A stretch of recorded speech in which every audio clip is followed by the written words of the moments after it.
Hey guys, welcome back to my channel. तो आज के इस वीडियो में मैं आपको एक्सप्लेन करने वाली हूँ 2026 में आई पंजाबी मूवी एक कुड़ी। तो चलिए विदाउट वेस्टिंग टाइम मूवी का एक्सप्लेनेशन स्टार्ट करते हैं। तो मूवी स्टार्ट होती है तीरथ नाम के लड़के से जो कि तेजो से प्यार करता है और आज वो तेजो को एक लेटर लिख रहा था, जिसके कुछ टाइम बाद वो तेजो को वो लेटर देने जाता है। अब यहाँ पर हम समझ पाते हैं कि तेजो भी तीरथ को पसंद करती थी, जिसके बाद हम देखते हैं कि तेजो के घर वालों के पास एक रिश्ता आता है जो कि किसी और का नहीं बल्कि तीरथ का था।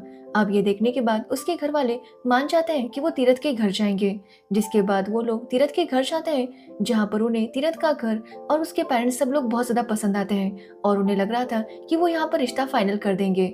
जिसके बाद तेजो के भाई और पापा को खाना खिलाया जाता है, बट खाने में उन्हें सिंपल खाना दिया जाता है जैसे कि दाल रोटी ये सब कुछ। और ये देखकर उन्हें लगता है कि शायद तीरथ के घर की फाइनेंशियल कंडीशन इतनी अच्छी नहीं है और इसी वजह से वो थोड़े से अपसेट हो जाते हैं। जिसके बाद जब वो अपने एजेंट के साथ जा रहे थे तो वो एजेंट उनसे कहता है कि उसके पास एक और घर का लड़का है जिसका नाम बल्ली है और उसकी बहुत बड़ी हवेली है। अगर ये लोग कहेंगे तो वो बल्ली के घर भी इन्हें लेकर जाएंगे। अब ये बात सुनने पर तेजो के भाई और पापा बल्ली को देखने चले जाते हैं, जहाँ पर बल्ली का बहुत ही बड़ा सा घर था और उसके घर वाले भी काफी अच्छे थे, जो देखकर तेजो के भाई और पापा दोनों को ये बात काफी अच्छी लगती है। जिसके बाद इन्हें खाना खिलाया जाता है जिसमें इन्हें नॉनवेज परोसा जाता है। अब ये देखकर इन्हें लगता है कि बल्ली के घर वाले काफी अच्छे हैं और अच्छे खासे रईस भी है और इसी वजह से वो डिसाइड करते हैं कि तेजो की शादी तीरथ के साथ नहीं बल्कि बल्ली के साथ होगी। जिसके बाद कहानी 2025 में आती है, जहाँ पर हम सिमी नाम की लड़की को देखते हैं जो कि चंडीगढ़ में रहती है। यहाँ पर हमें पता चलता है कि एक्चुअली सिमी तेजो की पोती है और यहाँ पर सिमी की शादी की बात चल रही थी। एक्चुअली सिमी के घर वाले सिमी की शादी करवाना चाहते हैं, बट सिमी को कोई भी लड़का पसंद नहीं आता। वो हर बार किसी न किसी रीजन से उस लड़के को रिजेक्ट कर देती, जिसकी वजह से उसके घर वाले भी काफी परेशान थे। अब यहाँ पर हमें पता चलता है कि सिमी हमेशा अपनी दादी से उनकी शादी की कहानी सुना करती थी और इसी वजह से उसे लगता था कि अगर उसका लाइफ पार्टनर अच्छा नहीं हुआ तो उसकी लाइफ भी कैसे बीतेगी। और इसी वजह से सिमी को डर था कि उसे अच्छा लड़का मिलेगा या नहीं। साथ ही सिमी के घर में जितनी भी शादी हुई थी वो सारी खराब थी। एक्चुअली सिमी के पापा का भी जल्दी डिवोर्स हो गया था, तो वही सिमी के बुआ का पति भी अच्छा नहीं था, जिसकी वजह से उनकी लाइफ पूरी तरह से बदल गई थी।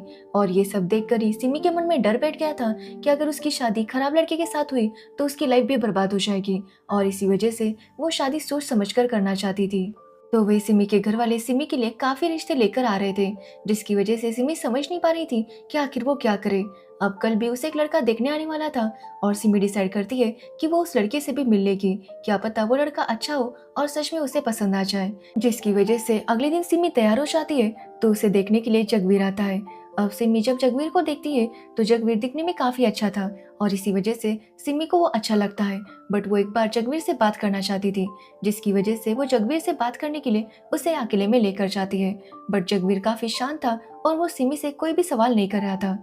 जिसके बाद सिमी काफी देर इंतजार करती है और डिसाइड करती है कि वही जगवीर से कुछ क्वेश्चंस करेगी, बट इससे पहले कि वो कुछ पूछ पाती उन्हें नीचे बुलाया जाता है, जिसकी वजह से सिमी अपना सवाल पूछ ही नहीं पाती।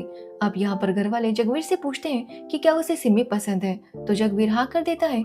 जिसके बाद जब सिमी से पूछा जाता है तो सिमी भी हाँ कर देती है, क्योंकि उसे जगवीर में कोई प्रॉब्लम दिखा नहीं था। अब सिमी ने शादी के लिए फाइनली हाँ कर दी थी, जिसकी वजह से उसके घर वाले बहुत ज्यादा खुश थे। वो जल्दी शादी की तैयारी स्टार्ट कर देते हैं, जो देखकर सिमी काफी खुश होती है कि उसके घर वाले इतने खुश हैं। बट साथ ही सिमी काफी कंफ्यूज थी कि उसने हाँ करके सही किया या गलत, क्योंकि अभी वो जगवीर को अच्छे से नहीं जानती थी, जिसकी वजह से वो समझ नहीं पा रही थी कि जगवीर उसके लिए परफेक्ट है या नहीं। जिसके बाद कहानी फिर से फ्लैशबैक में जाती है, जहाँ हम तेजो को देखते हैं जिससे मिलने के लिए तीरथ आता है, जिसे देखकर तेजो काफी शॉक होती है और तीरथ से कहने लगती है कि जब तक उनकी शादी नहीं हो जाती वो दोनों मिल नहीं सकते। बट ये सुनने पर तीरथ उसे बताता है कि तेजो की शादी बल्ली के साथ तय हुई है, ना कि उसके साथ। अब ये सुनने के बाद तेजो को बहुत बड़ा झटका लगता है, क्योंकि उसे पता नहीं था कि उसकी शादी बल्ली के साथ तय हो चुकी है। अब ये सुनकर तेजो बहुत ज्यादा टेंशन में आ गई थी, तो तीरथ उसे कहता है कि वो चिंता ना करे, वो एक बार उसके घर वालों से बात करेगा।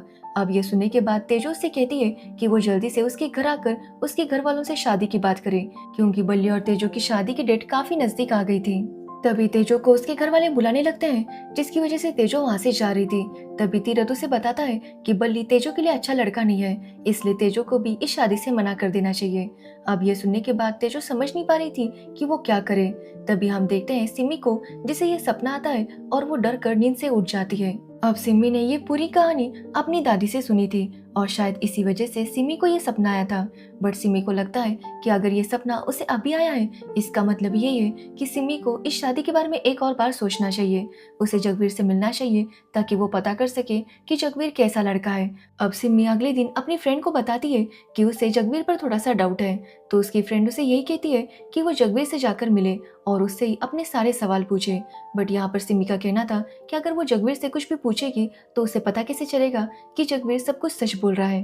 तो उसकी फ्रेंड उसे कहती है कि अगर जगवीर आंसर देते वक्त काफी ज्यादा नर्वस फील करता है तो इसका मतलब यही है कि वो झूठ बोल रहा है। वही अगर वो कॉन्फिडेंटली आंसर देता है तो इसका मतलब है कि वो सच बोल रहा है। अब ये सुनने के बाद सिमी अगले दिन जगवीर से मिलने चली जाती है, जहाँ वो जगवीर से क्वेश्चन करने लगती है कि जगवीर अपनी मर्जी से ये शादी कर रहा है या किसी के दबाव में आकर, और क्या वो इस शादी से खुश है। अब जगवीर इसका जवाब तो दे रहा था बट वो बहुत ज्यादा नर्वस था, जो देखकर सिमी का डाउट और ज्यादा बढ़ जाता है। जिसके बाद जब वो घर जाती है तो देखती है कि उसके घर वाले तो काफी जोरों शोरों से उसकी शादी की तैयारी कर रहे थे और ये देखकर सिमी का टेंशन और ज्यादा बढ़ जाता है। वो यहाँ पर अपने पापा, दादी और बुआ से कहती है कि उसने शादी के लिए भले हाँ कहा हो बट अभी वो जगवीर को अच्छे से नहीं जानती, इसलिए वो शादी को लेकर जल्दबाजी ना करे। बट यहाँ पर सिमी की शादी की डेट फिक्स हो गई थी और इसी वजह से घर वाले उसकी शादी की तैयारी कर रहे थे, जो देखकर सिमी कहती है कि वो तब तक शादी नहीं करेगी जब तक वो जगवीर के बारे में सब कुछ पता ना करे। अब ये सुनने के बाद उसके घर वालों का भी टेंशन काफी बढ़ जाता है, क्योंकि पहले तो सिमी ने हाँ कहा था बट अब उसे शादी को लेकर डाउट था। बट यहाँ पर सिमी की दादी सिमी का साथ देती है। वो कहती है कि शादी से पहले अगर उन्हें पता चल गया कि लड़के में कोई प्रॉब्लम है तो वो लोग शादी तोड़ सकते हैं, बट शादी के बाद पता चला तो प्रॉब्लम और ज्यादा बढ़ जाती है। इसलिए वो भी सिमी की बात से एग्री करती है कि उन्हें पहले पता करना चाहिए कि जगवीर कैसा लड़का है। अब सिमी के घर वाले भी इसके लिए मान जाते हैं, जिसके बाद वो उस एजेंट को बुलाते हैं जिसने रिश्ता कराया था। अब वो उसे बताते हैं कि सिमी को जगवीर के बारे में सब कुछ जानना है और अगर उसके बारे में सब कुछ जानना है तो उन्हें पहले उसके शहर जाना होगा। वहां पर जाने के बाद ही उन्हें जगवीर का सच पता चल जाएगा। बट यहाँ पर वो एजेंट कहता है कि अगर वो ऐसे ही जगवीर के गांव चले गए तो उसके घर वालों को डाउट होगा और इसी वजह से उन्हें कोई और रीजन से जगवीर के गांव जाना होगा। अब यहाँ पर सिमी काफी सोचती है और डिसाइड करती है कि वो ऐसा नाटक करेंगे कि उसकी दादी बीमार है और वहाँ पर जो वैद्य है उन्हें दिखाने के लिए वो अपनी दादी को वहाँ पर लेकर आए हैं। इस तरह से जगवीर और उसके घर वालों को सिमी के फैमिली पर डाउट भी नहीं होगा और सिमी के घर वाले और सिमी मिलकर जगवीर की सारी असलियत पता कर लेंगे। अब इनका प्लान फिक्स हो गया था और अगले दिन ये लोग जगवीर के गांव निकल जाते हैं। वहाँ पर एक हकीम था जिसके पास सिमी अपनी दादी को लेकर जाती है और ये लोग ट्रीटमेंट के लिए वहीं पर रुकते हैं। एक्चुअली सिमी ने जगवीर के घर वालों को बताया था कि उसकी दादी गिर गई है और इसी वजह से उनकी हड्डियों में दर्द हो रहा है और इसी वजह से वो ट्रीटमेंट के लिए यहाँ पर रुके हैं। अब ये सुनने के बाद उसके घर वालों को भी सिमी के घर वालों पर बिल्कुल भी डाउट नहीं होता, तो वही सिमी डिसाइड करती है कि अब वो जगवीर पर अच्छे से नजर रखेगी। जिसके बाद वो बातों बातों में जगवीर के पड़ोसी और उसके रिलेटिव से पूछने लगती है कि जगवीर कैसा है। बट यहाँ पर सब लोग जगवीर की तारीफ ही कर रहे थे। अब ये देखकर सिमी को काफी अच्छा लगता है, क्योंकि उसे अभी तक जगवीर की कोई भी प्रॉब्लम नजर नहीं आई थी। जिसके बाद वो हर जगह जगवीर को फॉलो करने लगती है ताकि पता कर सके कि आखिर जगवीर कहाँ कहाँ जाता है। अब वैसे तो सब कुछ ठीक था बट एक दिन वो देखती है कि जगवीर एक शराब की दुकान पर जाता है और वहाँ से बहुत सारी शराब खरीद लेता है। जिसके बाद वो अपने दोस्त के घर जाने लगता है। अब ये देखकर सिमी और उसकी दोस्त भी जगवीर को फॉलो कर रही थी। अब जगवीर अपने दोस्त के घर आ जाता है, जिसके बाद सिमी डिसाइड करती है कि वो पीछे के दरवाजे से उस दोस्त के घर के अंदर चली जाएगी। लेकिन जब वो ऐसा करती है तो आवाज होती है, जिसकी वजह से जगवीर के दोस्त को पता चल जाता है कि यहाँ पर सिमी और उसकी दोस्त है। यहाँ पर वो उनसे पूछने लगता है कि वो यहाँ पर क्या कर रही है, तो सिमी कहती है कि वो जगवीर से मिलने आई है। अब ये सुनने के बाद जगवीर का दोस्त कहता है कि जगवीर यहाँ पर नहीं है, बट सिमी कहती है कि जगवीर की बाइक बाहर ही है और उसे पूरा यकीन है कि जगवीर घर के अंदर है। कि तभी घर के अंदर से जगवीर की आवाज आती है, जो सुनकर सिमी तुरंत घर के अंदर चली जाती है, जहाँ जगवीर की हालत देखकर वो बहुत ज्यादा शॉक थी, क्योंकि जगवीर पूरी तरह से शराब में डूबा हुआ था और उसे किसी बात का होश नहीं था। उसे ये भी नहीं पता था कि वो कहाँ पर बैठा है और उसके सामने कौन खड़ा है। अब ये हालत देखकर सिमी काफी ज्यादा हैरान थी और वो यहाँ पर समझ जाती है कि जगवीर पूरी तरह से शराब में डूबा हुआ है। तभी वहाँ पर जगवीर का दोस्त आता है और सिमी को समझाने लगता है कि जगवीर कोई शराबी नहीं है जो हमेशा शराब में डूबा रहता है। वो यहाँ पर सिमी को बताता है कि जगवीर की मजबूरी है और इसी वजह से वो ये सब कुछ कर रहा है। अब ये सुनकर सिमी समझ नहीं पाती कि आखिर जगवीर की ऐसी क्या मजबूरी है। वो यहाँ पर जगवीर के दोस्त से कहती है कि जो कुछ भी है वो उसे सच सच बताए, क्योंकि जल्दी जगवीर और उसकी शादी होने वाली है और ये उनकी जिंदगी का बहुत बड़ा फैसला है। अब ये सुनने के बाद जगवीर का दोस्त बताता है कि एक्चुअली जगवीर एक दीपा नाम की लड़की से प्यार करता है। दीपा भी जगवीर से बहुत प्यार करती है और दोनों शादी करना चाहते थे, बट दोनों की कास्ट अलग थी जिसकी वजह से उनके घर वाले नहीं माने। अब यहाँ पर दीपा और जगवीर ने दोनों ने अपने घर वालों को मनाने की बहुत ज्यादा कोशिश की थी, बट दोनों के घर वाले नहीं माने और यहाँ तक कि जगवीर के घर वालों ने जगवीर की शादी सिमी के साथ फिक्स कर दी। साथ ही उसके ऊपर प्रेशर बनाया कि वो शादी के लिए हाँ कर दे और इसी वजह से जगवीर ने इस शादी के लिए हाँ किया था। अब ये सुनने के बाद सिमी काफी ज्यादा हैरान हो जाती है कि आखिर वो ऐसे इंसान से कैसे शादी कर सकती है जो कि किसी और से प्यार करता है। तो वही जगवीर सिमी को समझाता है कि शादी के बाद वो दीपा को भूल जाएगा और शराब पीना भी छोड़ देगा, बट यहाँ पर सिमी को जगवीर पर अभी भी बहुत ज्यादा डाउट था। जिसके बाद सिमी अपने दोस्त पम्मी को बुलाती है और उसे ये सारी बात बताने लगती है। यहाँ पर हमें पता चलता है कि एक्चुअली पम्मी सिमी का बचपन का दोस्त है और वो सिमी को पसंद भी करता है। अब सिमी भी इस बात को जानती है, बट उसके मन में पम्मी के लिए वैसी वाली कोई फीलिंग नहीं थी। उसके लिए पम्मी बस उसका दोस्त था, जिसकी वजह से वो पम्मी के ऊपर ज्यादा ध्यान नहीं देती। तभी पम्मी और सिमी की बातें सिमी की दादी सुन लेती है। वो अपनी शादी के बारे में सोचने लगती है। जब उनकी शादी बल्ली के साथ तय हो गई थी, तभी तीरथ उनके घर आता है और तेजो के पापा से पूछता है कि आखिर उन्होंने तेजो की शादी उसके साथ तय क्यों नहीं की। तो यहाँ पर तेजो के पापा कहते हैं कि उन्हें तेजो के लिए काफी अच्छा खासा अमीर लड़का मिल चुका है। अब ये सुनने के बाद तीरथ उन्हें बताने लगता है कि उसको भी जॉब मिल चुकी है और जल्दी वो अपना घर भी ठीक करवा लेगा, बट वो उनसे रिक्वेस्ट करता है कि वो तेजो की शादी उसी के साथ करे। बट यहाँ पर तेजो के पेरेंट्स इसके लिए मना कर देते हैं, जिसकी वजह से तीरथ को वहां से जाना पड़ता है। अब कुछ टाइम बाद तेजो तीरथ से मिलने आती है और वो तीरथ से कहती है कि वो चिंता ना करे, वो उनकी शादी के लिए अपने घर वालों से बात करेगी। अब वो दोनों जब बातें कर ही रहे थे कि तभी वहां पर एक आदमी उन दोनों को साथ में देख लेता है और तेजो के घर पर बता देता है। जिसके बाद तेजो के घर वाले काफी ज्यादा गुस्सा हो जाते हैं और यहाँ पर वो तेजो से पूछते हैं कि आखिर वो तीरथ के साथ क्या कर रही थी। तो तेजो अपने घर वालों को बता देती है कि वो तीरथ से प्यार करती है और वो उसी के साथ शादी करना चाहती है, क्योंकि वो जानती है कि वो तीरथ के साथ ही खुश रहेगी। बट ये सुनने के बाद तेजो के पापा काफी गुस्सा होते हैं और उससे कहते हैं कि उसकी शादी बल्ली के साथ ही होगी। तो वही तीरथ ने तेजो से कहा था कि अगर तेजो के घर वाले नहीं माने तो वो दोनों यहाँ से भाग जाएंगे और शादी कर लेंगे। वो तेजो से कहता है कि कल वो ट्रेनिंग के लिए जाने वाला है और वो 2 टिकट लेकर स्टेशन पर खड़ा रहेगा। जैसे ही तेजो वहाँ पर आएगी वो दोनों वहाँ से निकल जाएंगे। अब ये सुनने के बाद तेजो भी इसके लिए मान गई थी। जिसके बाद अगले दिन हम तीरथ को देखते हैं जो कि स्टेशन पर तेजो का इंतजार कर रहा था कि तभी वहाँ पर तेजो आ जाती है, जिसे देखकर तीरथ बहुत ज्यादा खुश होता है। जिसके बाद तीरथ तेजो से पूछता है कि तेजो के घर वालों ने क्या कहा। तो तेजो बताती है कि उसके घर वाले शादी के लिए मान गए हैं। अब ये सुनने के बाद तीरथ की खुशी का ठिकाना नहीं था। वो कहता है कि अगर उसे ये बात पहले पता होती तो वो अपनी ट्रेनिंग की डेट पोस्टपोन करता और रोका करके यहाँ से चला जाता। अब ये सुनने के बाद तेजो उससे कहती है कि वो रोके की चिंता ना करे। जिसके बाद तेजो एक रिंग निकालती है और यहाँ पर वो तीरथ को पहना देती है। वो कहती है कि उनका रोका हो गया, इसलिए वो जाकर आराम से अपनी ट्रेनिंग कंप्लीट करे और अपना ऑफिस ज्वाइन करे। जिसके बाद जब वो वापस आएगा तो वो दोनों शादी कर लेंगे।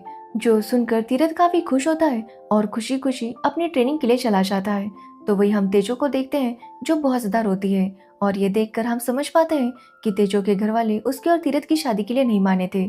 बट यहाँ पर तेजो जानती थी कि अगर वो तीरथ को ये बता देगी तो तीरथ का फ्यूचर खराब हो जाएगा, क्योंकि अगर वो दोनों यहाँ से भाग जाएंगे तो दोनों की फैमिली की बदनामी होगी, जिसके बाद तीरथ का फ्यूचर भी खराब हो जाएगा।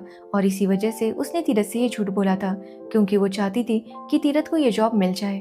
जिसके बाद कहानी प्रेजेंट में आती है, जहाँ पर सिमी की दादी को पता चल गया था कि जगवीर बहुत ज्यादा शराब पीता है। अब यहाँ पर सिमी की दादी सिमी से कहती है कि वो एक बार जाकर दीपा से बात करे, उसके बाद ही फैसला करे कि उसे जगवीर के साथ शादी करनी है या नहीं। अब ये सुनने के बाद सिमी भी इसके लिए मान जाती है। तो उसकी दादी पूछती है कि आखिर दीपा कौन से गाँव की है। तो यहाँ पर सिमी बताती है कि वो बब्बनपुर से है। अब ये सुनने के बाद तेजो काफी ज्यादा हैरान थी, क्योंकि एक्चुअली तीरथ भी बब्बनपुर से ही था। जिसके बाद हम तीरथ को देखते हैं जो कि अब बूढ़ा हो चुका था, बट आज भी वो तेजो से उतना ही प्यार करता है जितना वो पहले किया करता था, और आज भी वो दिन रात उसे याद करता है। जिसके बाद हम सिमी को देखते हैं जो कि अपनी दोस्त के साथ दीपा से मिलने आती है। अब रास्ते में उसकी मुलाकात तीरथ से होती है जो कि सिमी को देखकर काफी खुश होता है, क्योंकि सिमी बिल्कुल अपनी दादी की तरह ही दिखती थी, और इसी वजह से तीरथ उसे तेजो ही समझ लेता है। तो वही सिमी उसे इग्नोर करके वहां से चली जाती है। जिसके बाद वो दीपा के घर आती है, जहाँ पर उसे पता चलता है कि दीपा की शादी भी किसी और के साथ तय हो गई थी। बट दीपा भी जगवीर से बहुत प्यार करती है, बट वो जानती है कि उनके घर वाले कभी भी नहीं मानेंगे, और इसी वजह से वो सिमी से कहती है कि वो यहाँ से चली जाए, नहीं तो अगर उसके घर वालों को ये सारी बात पता चली तो पता नहीं क्या होगा। बट यहाँ पर दीपा का भाई सिमी और दीपा की बातें सुन लेता है, जिसमें सिमी दीपा से कह रही थी कि अगर वो जगवीर से प्यार करती है तो उसे जगवीर के साथ ही शादी करनी चाहिए। जो सुनने के बाद दीपा के घर वाले काफी गुस्सा हो जाते हैं, जिसकी वजह से दीपा सिमी को वहां से भगाने लगती है। अब सिमी भागते हुए एक डॉक्टर के पास चली आती है, जहाँ पर तीरथ भी था। अब तीरथ जब फिर से सिमी को देखता है तो उसे ऐसा ही लगता है कि तेजो ही आई है, और इसी वजह से वो सिमी को तेजो कह के बुलाता है। अब ये देखकर सिमी समझ जाती है कि यह आदमी उसकी दादी को जानता है, और इसी वजह से वो उनसे पूछती है कि आखिर वो कौन है, तो वो बताता है कि वो तीरथ है। अब ये सुनकर सिमी काफी हैरान थी और बहुत ज्यादा खुश भी होती है, क्योंकि उसकी दादी हमेशा तीरथ को याद किया करती थी, और यहाँ पर वो समझ गई थी कि तीरथ ही है उसकी दादी का लवर। जिसके बाद सिमी डिसाइड करती है कि वो अपनी दादी को तीरथ से मिलवाएगी। जिसके बाद सिमी वहां से जाने लगती है कि तभी वहां पर दीपा के घर वाले आते हैं और उसे रोकते हैं। जिसके बाद पंचायत बिठाई जाती है, जहां पर जगवीर और दीपा के घर वालों का कहना था कि जगवीर और दीपा की शादी नहीं हो सकती, क्योंकि वो दोनों अलग कास्ट के हैं और दोनों की शादी अलग अलग जगह पर तय हो चुकी है। तभी यहाँ पर सिमी की दादी कहती है कि वो सिमी की शादी ऐसे लड़के से नहीं करवाएगी जो कि किसी और से प्यार करता है। साथ ही वो यहाँ पर दीपा और जगवीर दोनों के घर वालों से कहती है कि आखिर वो अपनी बच्चों की शादी जबरदस्ती किसी और के साथ क्यों करवाना चाहते हैं, जबकि वो जानते हैं कि वो किसी और के साथ खुश नहीं रहेंगे। सिमी की दादी दोनों घर वालों से कहती है कि वो कास्ट, पैसे, इस सब को साइड में रखकर बस अपने बच्चों की खुशी के बारे में सोचे। जो सुनने के बाद दीपा और जगवीर के घर वाले उनकी शादी के लिए मान जाते हैं, और ये सुनकर सिमी भी बहुत ज्यादा खुश थी। जिसके बाद वो अपनी दादी के साथ जाने लगती है। तब वो अपनी दादी को बताती है कि उसे बब्बनपुर में तीरथ मिला था। अब ये सुनने के बाद सिमी की दादी बहुत ज्यादा खुश हो जाती है। जिसके बाद अगले दिन सिमी अपनी दादी को तीरथ से मिलवाने के लिए लेकर आती है, जहाँ पर तीरथ और उसकी दादी दोनों ही मिलकर काफी खुश थे और वो अपनी पुरानी दिनों को याद कर रहे थे। अब यहाँ पर तेजो तीरथ से पूछती है कि क्या उसकी शादी हो गई, तो तीरथ कहता है कि उसकी शादी तो नहीं हुई, बट उसका रोका हो गया, जो कि बहुत ज्यादा लंबा चला। अब ये सुनने के बाद तेजो हंसने लगती है और तीरथ से कहती है कि उस दिन जो स्टेशन पर वो टिकट लेकर खड़ा था, उस टिकट को उसने आज तक संभाल कर रखा है, क्योंकि अगले जन्म में वो तीरथ के साथ जब भी मौका मिलेगा तो उसके साथ भाग जाएगी। अब ये सुनने के बाद तीरथ भी काफी खुश होता है, क्योंकि वो भी जानता था कि तेजो उससे बहुत प्यार करती थी, बट शायद उनका मिलना इस जन्म में पॉसिबल नहीं था, बट अगले जन्म में वो दोनों जरूर मिलेंगे। जिसके बाद हम सिमी को देखते हैं, जिसे भी अब पम्मी से प्यार होने लगा था। यहाँ पर वो पम्मी से कहती है कि वो भी उसे पसंद करने लगी है, बट उसे शादी के बारे में सोचने के लिए अभी टाइम चाहिए। जो सुनकर पम्मी काफी हैरान था, तो सिमी कहती है कि वो भी पम्मी से उतना ही प्यार करना चाहती है जितना पम्मी उससे प्यार करता है। अगर वो जल्दबाजी करेगी तो पम्मी को ऐसा लगेगा कि सिमी की शादी टूट गई है, और इसी वजह से वो पम्मी से शादी करना चाहती है। इसलिए सिमी उसे कहती है कि उसे थोड़ा सा टाइम चाहिए, उसके बाद ही वो दोनों शादी करेंगे। अब ये सुनने के बाद पम्मी काफी खुश होता है और वहां से चला जाता है। तो वही हम तेजो को देखते हैं, जो भी तीरथ को बाय बोलती है और उसे कहती है कि वो लाइफ में हमेशा खुश रहे, और वो यही प्रे करेगी कि अगले जन्म में तीरथ ही उसका हस्बैंड हो। ये बोलने के बाद वो वहां से चली जाती है, और इसी के साथ ये मूवी एंड होती है। तो ये थी एक कुड़ी मूवी की स्टोरी। अगर आपको इस मूवी की स्टोरी और मेरा एक्सप्लेनेशन पसंद आया हो तो वीडियो को लाइक, कमेंट, शेयर जरूर करना, और मेरे चैनल को सब्सक्राइब करना बिल्कुल मत भूलना। Thanks for watching video.